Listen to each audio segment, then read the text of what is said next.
Maplewood gets high marks for its participation in this year's National Night Out. We'll show you how the police department is growing to meet the needs of residents. We'll also tell you how you can provide a valuable safety service in Maplewood. And sending text messages could get a whole lot more expensive. Find out about the new law designed to get drivers to put down their phones.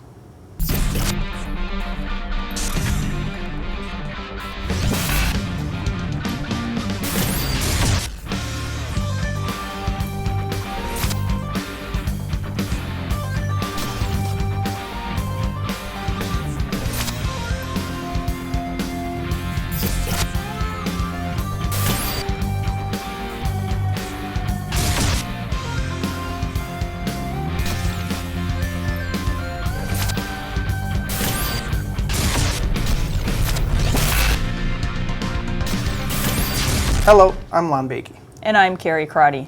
Thanks for joining us. Residents rallied to celebrate this year's National Night Out, where cultural barriers were broken down and police officers stepped up to accommodate residents. Here's that story.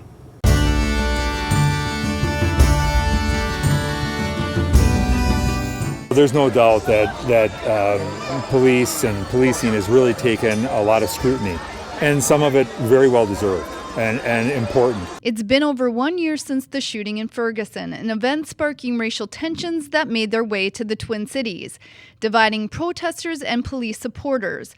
But as neighbors gathered during Maplewood's National Night Out, it was all about unity. Events like this and being intentional about those relationships helps make us better as a wider community when we can understand and have relationships with those people who sometimes maybe only seem different to us, and how do we find the ways that we're very similar. Our Redeemer Church joined with Spanish and Hmong congregations to celebrate Maplewood's diversity.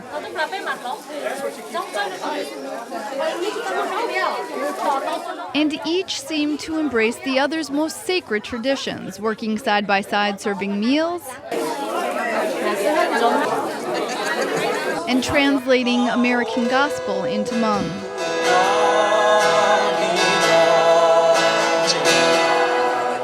We are very community-oriented people, and we love the opportunities that this country has for us. We love to eat. We love to fellowship with other people. Love to learn about other people's culture as well. The Maplewood Police Department has evolved to meet the needs of the city's growing diversity. With 4 Hmong officers on the force, Chief Paul Schnell says it's really about relating with residents. The reality is we're a better police department because of the diversity of the department. We just hired our first Karen CSO. And that's another great opportunity because there's a growing population of Korean people living here, and so it's an opportunity for us to make a connection. National Night Out was started 32 years ago as a way to build police-community relationships, and today 38 million neighbors participate nationwide. According to the National Night Out website, Maplewood rates 6th in the country in its population category.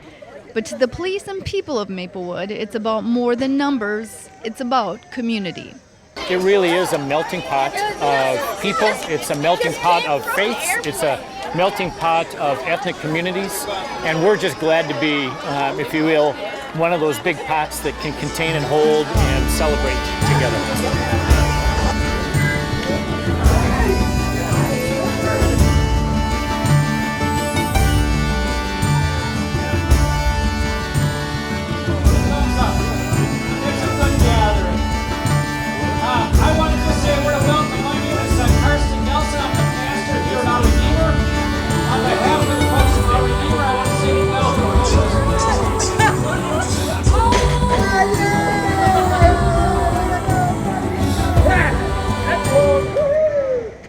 Maplewood had about 60 parties, and it was mentioned in the story that Maplewood ranks 6th in the nation in its category. Several factors are taken into consideration, including police involvement, resident participation, and media coverage. Thanks to everyone who participated, and if you didn't get a chance to be with your neighbors this year, consider it next summer. Well, a new law went into effect, and Maplewood Commander Mike Shore-Reed was on hand when the announcement was made. Safety officials gathered to announce that drivers face a $225 fine for second and subsequent texting violations. During the announcement, Matt Riggs talked about losing his younger brother to a driver who was texting. Saw him laying in the hospital bed, and I knew that was the last time I was going to see him. So obviously the long-term impact of this careless crash was that our lives are changed forever.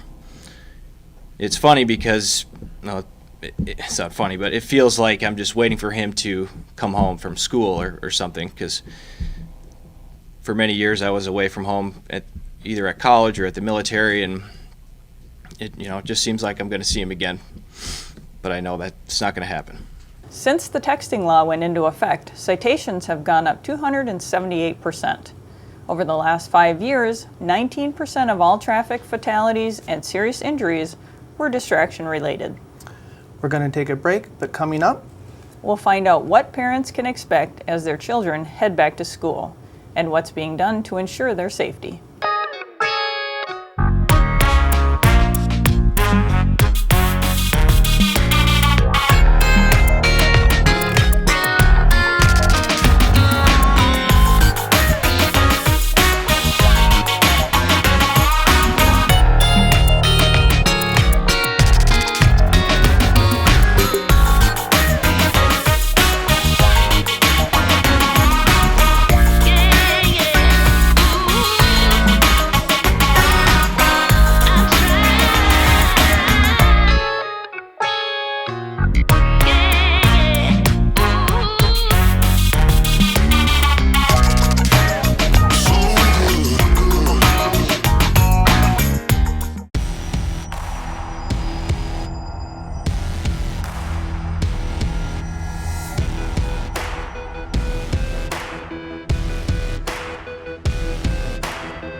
Welcome back. Are you prepared for an emergency or disaster if it hit today? September is National Preparedness Month, and in addition to getting your own family prepared, there's a way you can help other residents. Chief Officer from Ramsey County's Volunteers, Josh Carlisle, is here to tell us how. Welcome, Josh. Thank you for having me. Thanks for joining us. Well, first off, September is National Preparedness Month. Why September? National Preparedness Month has its roots in the tragic events of September 11th. It was originally created in 2004 as a means for the country to remember and reflect what happened, as well as a call to us as citizens to better prepare for emergencies. Sure. So it has, over the past 11 years, grown into a program where the federal government encourages us to get our families ready, get us ready as individuals, and to get our communities ready for emergencies that do happen. They could be emergencies of national significance, like September 11th, or emergencies that happen on a more regular basis, severe weather, a fire in your home, those kind of emergencies, to make sure that we've had conversations with our families, with our communities, talking about what we would actually do if an emergency happened. Okay. And why is it so important to have a plan ready? It's important because if you're not prepared for an emergency, you can't plan at the time the emergency happens. It's important to have conversations with your family, with your workplace, with your school, to understand what kind of actions these different groups are going to take if an emergency happens. For example, if something happens in your neighborhood during the day and you can't get home and you're unable to communicate with your family, have you picked a location in your community where you would meet? You know exactly where to go without talking to the other members of your family. You can go to this place and find each other. So it's really a way to get people having a conversation about what they do in an emergency so that they don't have to do it at the time of the emergency, because that's when things really fail. Right, sure. Well, what do emergency management volunteers do? Our volunteers really do a variety of tasks, but our main mission is to support the first responders in Ramsey County when they are responding to an emergency. So some of the things we might do is support the SWAT teams in the county.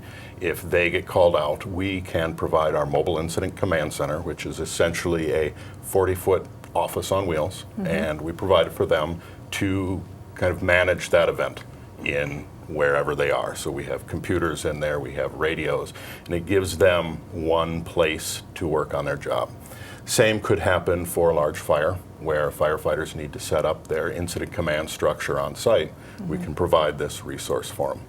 We also have volunteers who are trained to operate the county's Emergency Operations Center, which is essentially a large conference room where the county would coordinate the response to a large emergency. Say we had severe weather that went through a number of the cities here in our county, we would coordinate the actions of those cities to make sure that they had the resources they need to respond.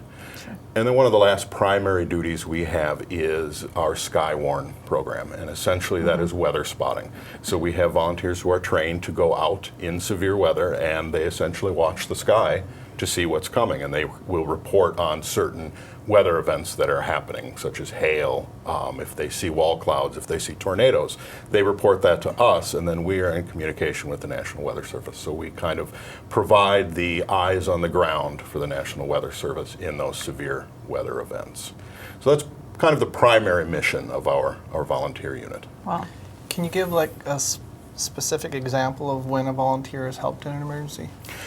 I think some of the biggest events that most people would remember would be the bridge collapse in Minneapolis. We brought our mobile incident command center there so that it could be used during the response to that event. A few years ago we had the collapse of the bluff just south of downtown St. Paul. Yep. Our unit was brought to there as well to just support the first responders who were working. So those are some of the specific, I think, well-known events that people would know about, and then we respond to a lot of things that you don't hear about because they just don't make the newspaper. Right, So- right.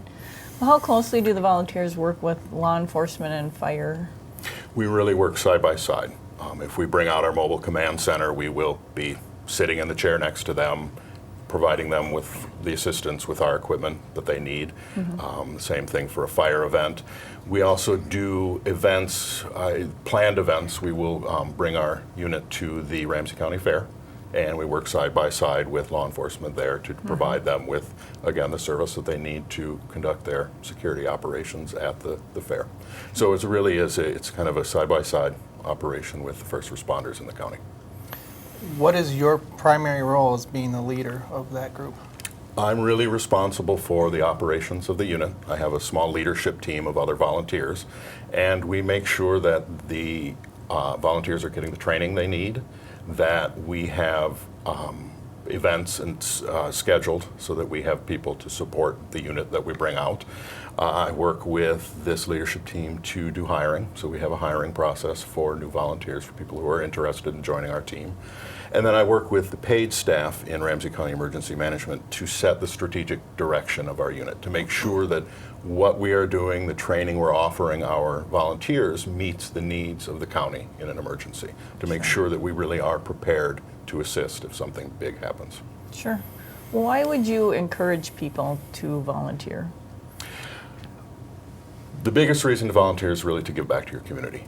It's a way to provide kind of a labor force that can give back to the community that you live in. For me, I think we can provide a really unique opportunity or unique volunteer opportunity that people might be more interested in than others. It's not certainly a volunteer opportunity that's for everyone, but I think it can be unique. For people who might be interested in exploring a career in emergency management, it would also be a good opportunity to just come and see what it's like, to get some experience, to meet some people, and potentially grow into an actual career in emergency management. Sure. I'm assuming you might need more volunteers. Where would that area be? Where would you need them? We're always looking for volunteers, and really we would like our volunteers to be able to operate in any of the areas I've talked about. We really want to train them to be able to operate and even drive our mobile incident command center. It takes a lot of training to get to that point. It is an emergency vehicle, so we send our volunteers through similar training that a firefighter would get to drive a fire truck. We also really would like to have our volunteers be skywarn spotters so that they can go out into the field and do the weather spotting. And then we want them to be able to set up the EOC as well, because we are not a big group of volunteers, so we really want people to be able to do the things that we are asked to do. Sure. Well, and just to wrap it up, how would people sign up if they wanted to become a volunteer? The best way to sign up is to go to the Ramsey County website, which is www.co.ramsey.mn.us. And in the search box, you can just type volunteer, and that will bring up all the volunteer opportunities that the county has to offer. And they just need to click on emergency management, and they will find the online application process and can complete an application. All right. Well, that sounds great. Thank you much. Thank you for what you guys do. Thank you. Thank you for having Appreciate me. it. Coming in. Stay tuned. We're going to get to know District 622's new superintendent and how she plans on keeping kids safe this school year when we return.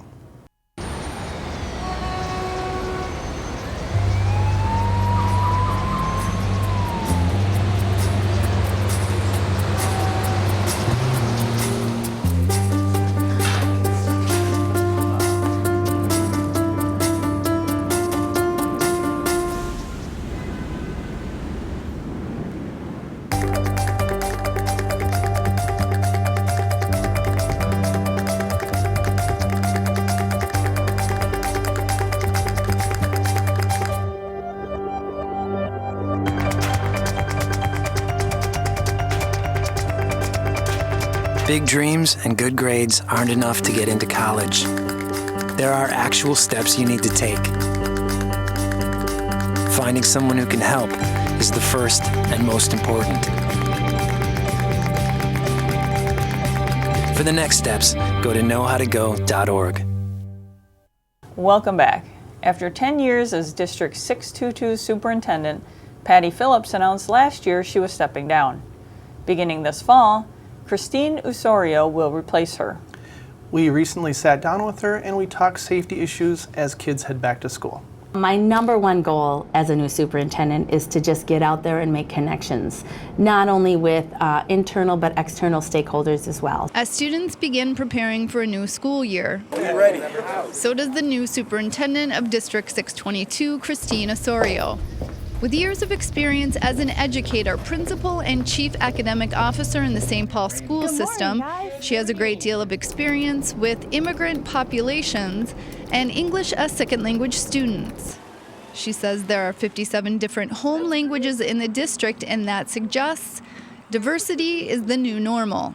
We really have not just one particular group of immigrants here. We've got many from different countries and backgrounds, and so it's pretty exciting to be building a system that is really responsive to the needs of all of our students here. And it's an area that I've spent a lot of my life working in, so I'm pretty excited to be here. Osorio says safety is a priority for the district. She believes promoting a safe climate begins with building relationships, and staff in the district are trained in building strong community in the classroom. The most important ingredient for school safety is positive school climate and culture.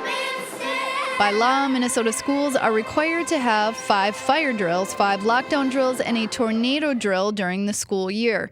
The new superintendent says she encourages schools to conduct them early in the school year and often. It's important that when we do drills like those, they become routine.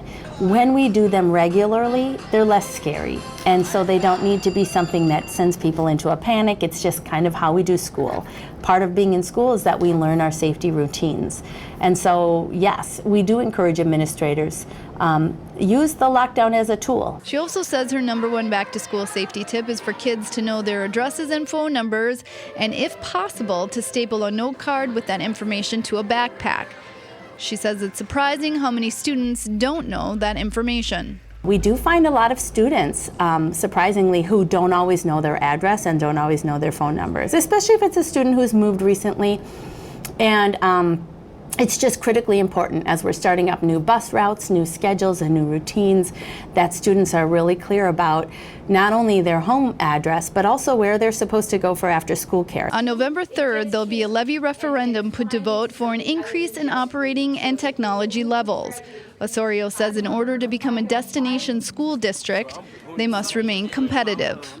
Of all the top 20 school districts in the metro area, the largest school districts, we have the lowest operating levy of any of them.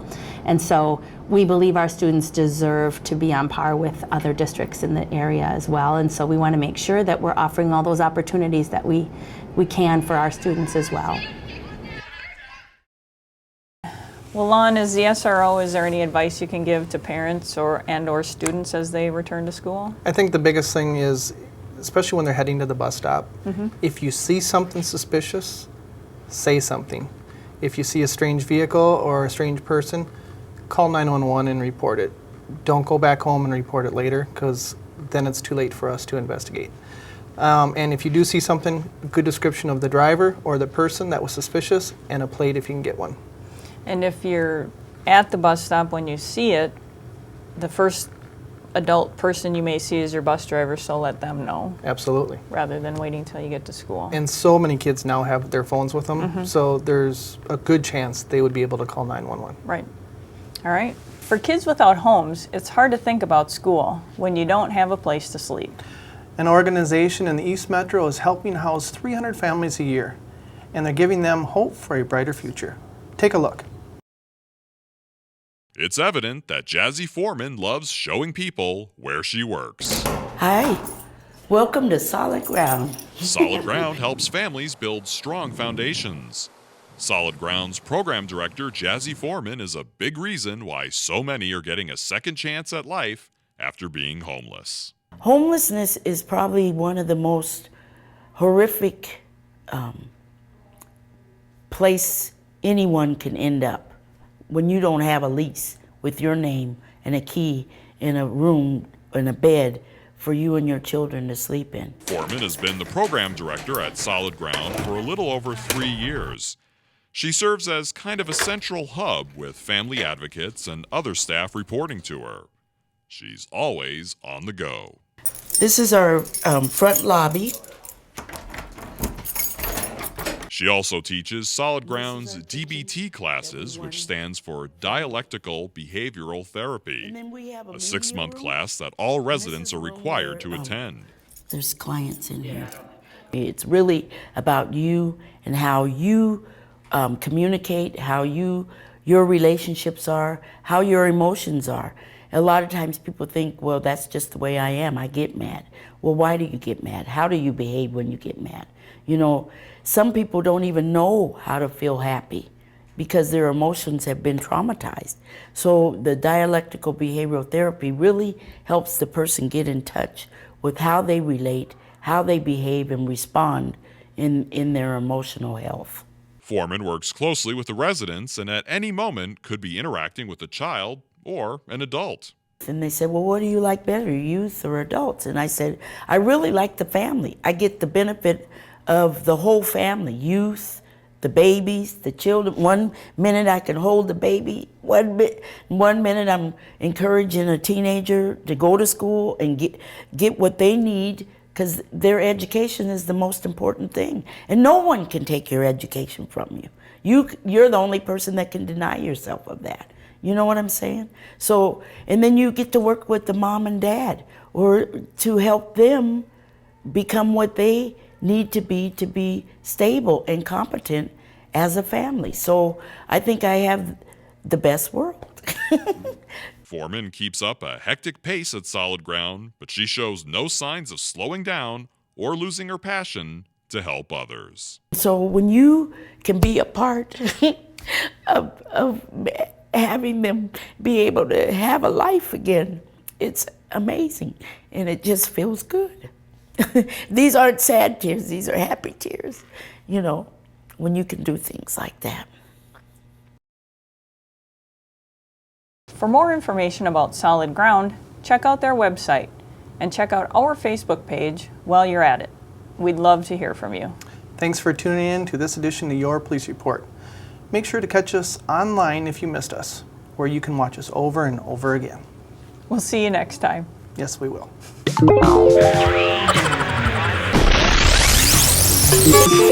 3, 2, what? 3, 2, 1. Sorry. 3, 2, 1. In 3. The heck was that? And I'm Kate Ronnie. And I'm Bob Mikey. Or something like that. I have a feeling we're doing that again.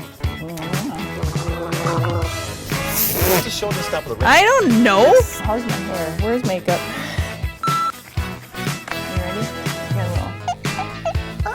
There we go. I'm like, recording today.